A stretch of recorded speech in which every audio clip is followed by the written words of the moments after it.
প্রাকৃতিক ভরাটে সর্বস্ব হারিয়ে মানবেতর জীবনযাপন করছেন কিশোরগঞ্জের অষ্টগ্রাম উপজেলার রোদ্দা, মামদা, পাতিদিয়া, ভুইয়া, বিল, জলমহালের জেলে পরিবারগুলো। মাছ নেই, আয় নেই, সংসার চালানোই এখন তাদের জন্য যুদ্ধ। এমন পরিস্থিতিতে জলমহালের ইজারা বাতিল করে সরকারি দখলে নেয়ার আবেদন জানিয়েছে সংশ্লিষ্ট জেলে সমিতি। সমিতির দাবি, প্রাকৃতিক কারণে জলমহালটির প্রায় 60 একর এলাকা বালুতে ভরাট হয়ে চর জেগে উঠেছে। এতে মাছ উৎপাদন প্রায় বন্ধ হয়ে গেছে। আয় না থাকায় জেলে পরিবারগুলো চরম আর্থিক সংকটে পড়েছে। অনেক পরিবার দিনমজুরি ও ঋণের উপর নির্ভর করে কোনোভাবে টিকে আছে। ইজারা বহাল থাকলে অনাহার ছাড়া আর কোনো পথ থাকবে না বলে আশঙ্কা করছেন তারা।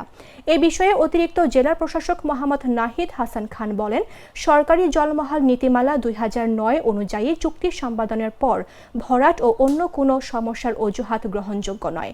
চুক্তি অনুযায়ী সরকারি পাওনা পরিশোধের বাধ্যবাধকতা রয়েছে। কোনো বকেয়া থাকলে বিধি মোতাবেক পরবর্তী ব্যবস্থা নেওয়া হবে। তিনি আরও বলেন, প্রয়োজনে সার্টিফিকেট মামলা সহ সরকারের প্রচলিত সব আইনগত প্রক্রিয়া গ্রহণ করা হবে।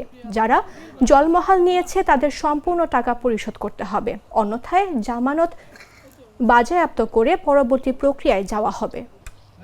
আমার কথা হলো ডিসি সাহেবের কাছে, মুজিবর তার ওই খাজনা উদার বিলের কিভাবে যে পরিশোধ করব তার কোনো দেওয়ার কোনো প্রসেস নাই।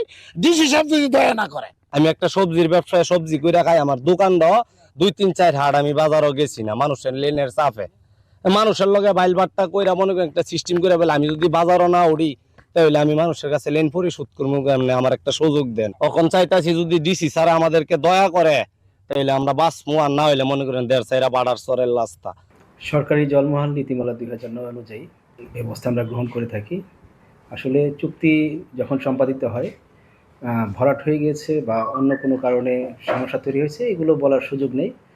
তবে জলমহালের সরকারি পাওনা যদি থেকে থাকে সে বিষয়ে আমরা বিধি মোতাবেক পরবর্তী ব্যবস্থা গ্রহণ করব। প্রয়োজনে সার্টিফিকেট মোকদ্দমা সহ অন্যান্য সরকারি যে প্রক্রিয়া আছে সেগুলো আমরা গ্রহণ করি। যারা নিয়েছে তাদেরকে সমুদয় টাকা পরিশোধ করতে হবে, অন্যথায় আমরা এই টাকা জামানত সহ বাজেয়াপ্ত করে আমরা পরবর্তী।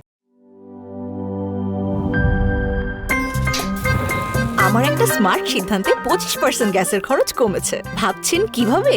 সাধারণ গ্যাস স্টোভ বদলে আমি এনেছি আরএফএল গ্যাস স্টোভ। এর সাইন্টিফিক নজল ও ব্রাস বার্নার ক্যাপ সমানভাবে তাপ ছড়িয়ে রান্না করে দ্রুত।